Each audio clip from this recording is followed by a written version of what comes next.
because the president deliberately evaded this 3-year, 5-year controversy that is haunting this country. And he should have been the lead person who should make a clear statement before us so that it become an official statement of his position. Since that is not done, I will do it. Honorable Speaker, before 1st December 2016, all these Gambians who are beating their chests, that yes, we wanted, that we are bringing about change so that we can have this. I must say that 99.9% of Gambians never expected that change will happen. That is the truth. You expected nothing after 2016.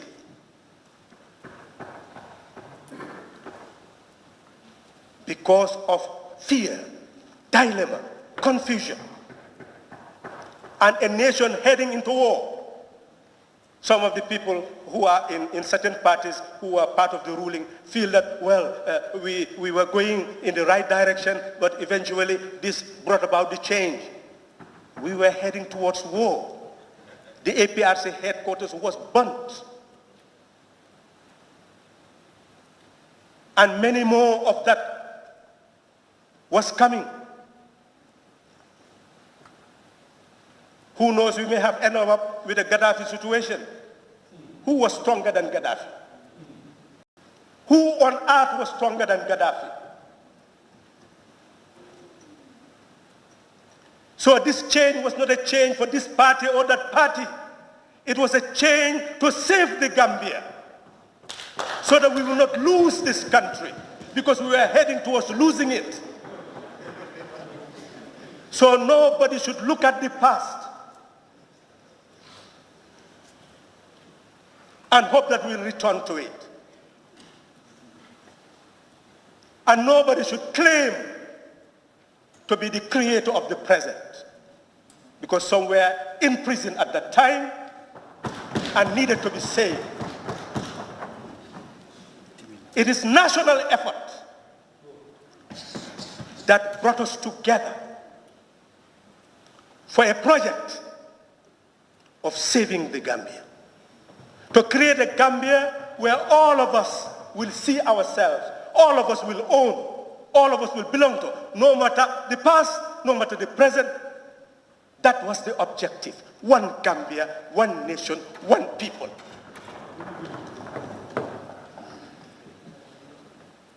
We met together, and I must now declare that humility, I didn't want to make any. I was the first to invite presidential candidates, not parties. Because if we invited parties, people were so angry, especially one party whose leader was in prison. You call them HON.HALIFA SALLA and say, come and we make you a president. They will think you HON.HALIFA SALLA, you are mad. That's why we didn't call parties, we called presidential candidates. And discuss until we can see that at least the presidential candidates are identified, no newcomers will come. We closed that and went into negotiation as to how to select one of them to be our flag bearer. That's how it happened. Any other thing is fairy tale. And we must thank, and I told him that when I saw him, that you will leave a legacy, and that is Dembo Bojang, that you will leave a legacy if we work together to make sure that this project works. And it is that Dembo Bojang who should have been chair, who told me, let me be chair. I said, you are the fitting person to be chair. He said, well, I must select Honorable Fatoumata Tambajang to come and join me to be co-chair. He is the one who selected Ajaratu Fatoumata Tambajang to be there because she did not belong to a political party. That is the truth. Any other thing is fairy tale. We met. We eventually agreed because none of us could be president. None of us could sell himself or herself. None of us could sell his party or her party. That is why we say let's develop a tactic that can build confidence within us so that whoever is selected, everybody will go and fight so that you are there. That is what brought about the 3 years. That let us meet, let us agree. If we have 3 years, you will not stand in the next election, you will also not support any side, then we will have a level ground for multi-party contest, and Gambia will be the most democratic country in the world. That is the agenda. So those who talk about 5 years, when that 5 years was being discussed, we knew that that's what the Constitution says. You don't need to negotiate that. That is the language of the Constitution. We only said 3 years as a tactic, not to deprive anybody of power, but as a tactic. And the tactic succeeded. We changed the country. Gambia became the darling of the world because the ambassadors did not believe it will change. The international community did not believe it will change. Everybody abandoned the Gambia. Even the ECOWAS did not monitor the presidential election because they felt that there will not be a level ground for multi-party contest. Nobody expected the change. That is the truth. We brought the change, everybody was surprised. Everybody embraced the change. Not we in few people, but the whole nation. That's what I mean. We brought about the change as a nation. And everybody was surprised. And Honorable Speaker, we should have continued to build a nation, not build political parties. So if any of us sit here today in the name of political party, and you claim that you are in support of the coalition agenda, I will say you are not. Because when that coalition agenda was being torn apart by promoting party politics, rather than I, Honorable Speaker, was ready to resign from my party and stand as an independent coalition National Assembly member. I was ready to do that because that's what Barrow did. So that together here, we'll make sure that the coalition agenda will be fulfilled. One person cannot fight everybody. And the nation would have been stable. There will not be witch hunting of any sort. Nobody will be claiming anything.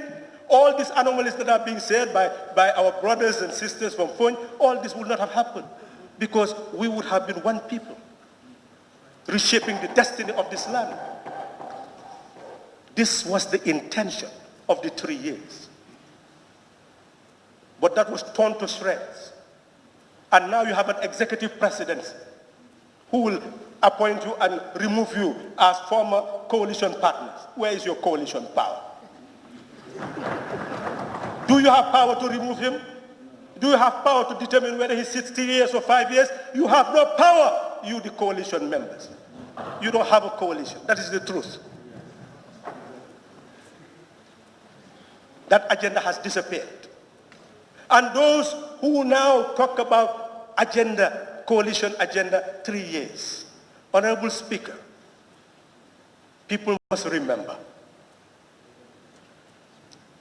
On the 2nd, the former president accepted. I was in my home when the IEC called me and said that State House wants to talk to me as the spokesperson of the president. I said, give them my phone. Honorable Balajahumpa called me and said that, well, State House wants to talk directly to the president to concede. I called the president and said, leave this phone, they are going to call you. And all of us heard what was said because it was on national media. They conceded. Honorable Speaker, 1 week, there was a renege of the position. We knew that there was already a rolling back before you people knew, because we had transitional forces that were supposed to liaise to facilitate the transition. But we were unable to meet. And we knew what that person who was heading their side told us. That's when we knew that vacillation was coming. Eventually, there was a reneging of the position, Honorable Speaker, and I'll come to conclude that very soon. The reneging of the position, what happened? Many people came to us and said, let's get up. when there were troops in the streets, sandbags, soldiers everywhere. And Section 99 of the Constitution says that if the nation is at war, you can prolong the National Assembly and the term of the president.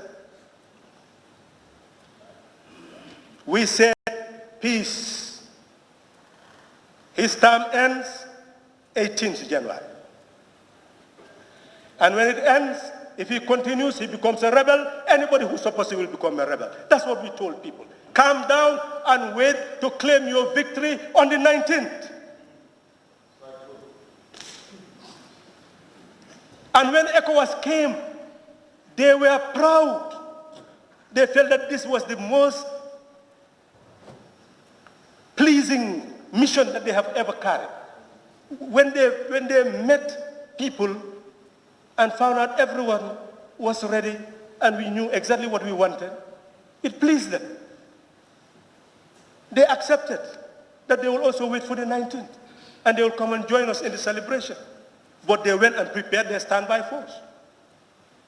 We asked them not to issue any military threat because the Gambian constitution says 3 months before the end of the term of the incumbent, we should have an election. So if we have an election, he still has a residue of time left. And we want constitutional legitimacy. We also want electoral legitimacy. We have electoral legitimacy. Now we'll continue until we have the constitutional legitimacy. Let's leave him to make himself an outlaw. That was the decision. We are now telling you, those who are talking about 3 years, that under the Gambian Constitution, Section 65 provides for resignation by any person who is present. And we were banking on that provision and amendments of the Constitution to carry out what was our agreement. But Section 65 of the Constitution says that anybody who is also elected has a term of 5 years. Both are in the Constitution. So if you elect a person based on Section 65 with an agreement that we all cherish to save a nation, and he comes and says that, well, now I'm going to serve 5 years, what are you going to do? Overthrow the person?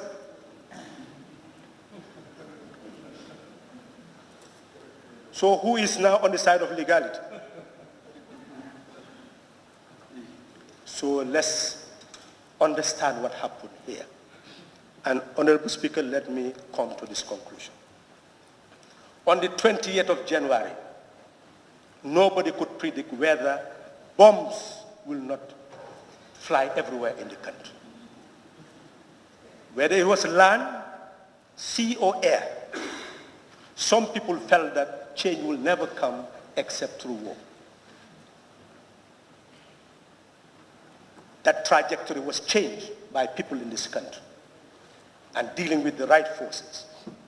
Not only Gambian forces, but also, not only with ECOWAS forces, but all forces. For them to see that internally we were at peace. Because on the 20th, everybody was inside. Where were you? Inside the homes. The streets were empty, markets empty, everywhere was empty. Who was going to remove the person from the State House? People in their homes? And Honorable Speaker, when there was resistance, you hear some young people say, we the young people, we did it. Honorable Speaker, they came and said, Gambia has decided. Start tearing things down. When the man said now that he's not going, what happened? They start arresting people. Nobody dared to put on those t-shirts. Some ran to Senegal. I'm not trying to, caricature people. I'm telling you the fact. These are facts I don't want to say, but you were forcing me to say it. And I will say it. And I was there calling me and the president to see how they will be released, those arrested, until we settle everything down. This is the truth. So where is power? It's the might of the people, the might of democracy that has made it possible for him to be sitting where he is and for us to be sitting where we are. It's the might of democracy, not the might of an instrument of coercion. That is the reality. So it is the president who can honor his mandate as per the coalition or honor his mandate as per the Constitution. But as soon as he became president, he could no longer be controlled by the coalition. He is now under the mandate of a constitution. If he respects us and respects our will, so be it. If he does not want to respect it, then it is between him and the constitution. And Gambians must bear in mind, and excuse me for lifting my thing because it's very arrogant. I don't want to do that. I'm not threatening anybody.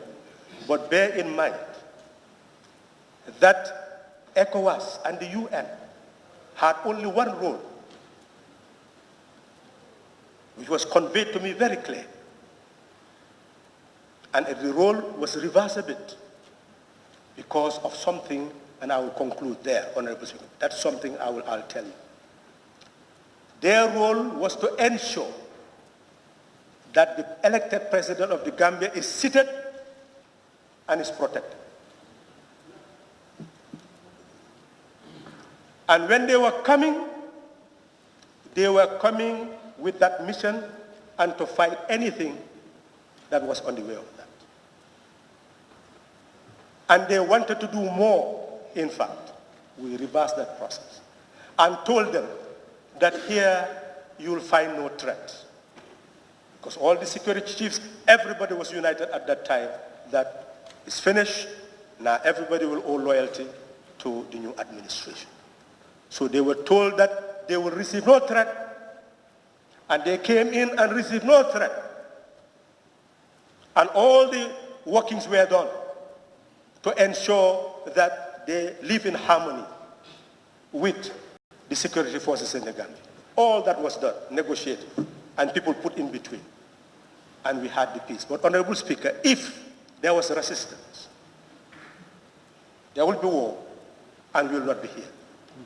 I am still saying to Gambians that if you cannot manage your own security, outsiders will come and manage your security for you. If you cannot manage your own security, outsiders will come and manage your security for you. And that's what we wanted to prevent. That's why we asked them to change their mission to make it a mission of solidarity. And that worked in practice. But it's not a matter of law. It was a matter of practice. And they saw it. That's why they came and mellowed, and nobody could even see them, to the point that they were playing football because of the peacefulness. Because they saw that on the day that President Barrow was coming, thousands of people from the airport to his home were in the street to welcome him. Why would you need security under those circumstances? So in short then, Honorable Speaker, those who are talking about 5 years are wasting our time. Those who are talking about 3 years are correct if it is the 3 years of our coalition. But if it is another 3 years, they are wasting their time. Our 3 years has been wrecked. It cannot be reversed. It is history. Only President Barrow can redeem himself and say that, well, I will respect it, and then we proceed.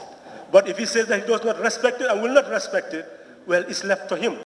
HON.HALIFA SALLA will not come and give excuse for him that because of a transition, a CRC, or that is why he should stay in power. That will never happen. Because the CRC, we could have changed the constitution in 1 year. Honorable Speaker, let me therefore ask Gambians that this country does not belong to President Barrow, it does not belong to HON.HALIFA SALLA, it does not belong to this National Assembly, it belongs to the Gambian people.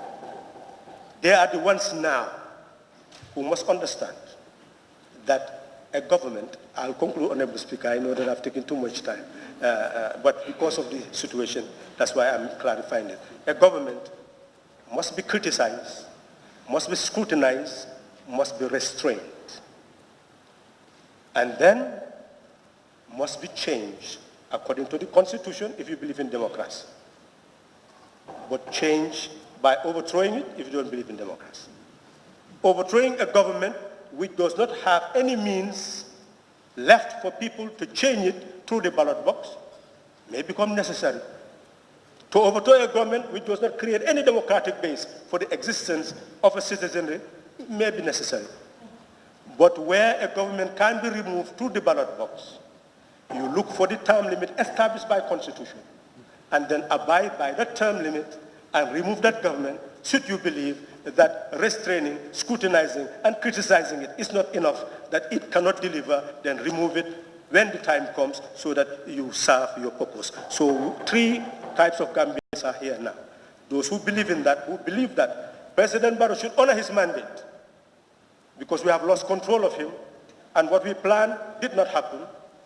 But if he fails to do so, well, let the constitutional legitimacy remain and let him be removed through constitutional means. That's one group of Gambians.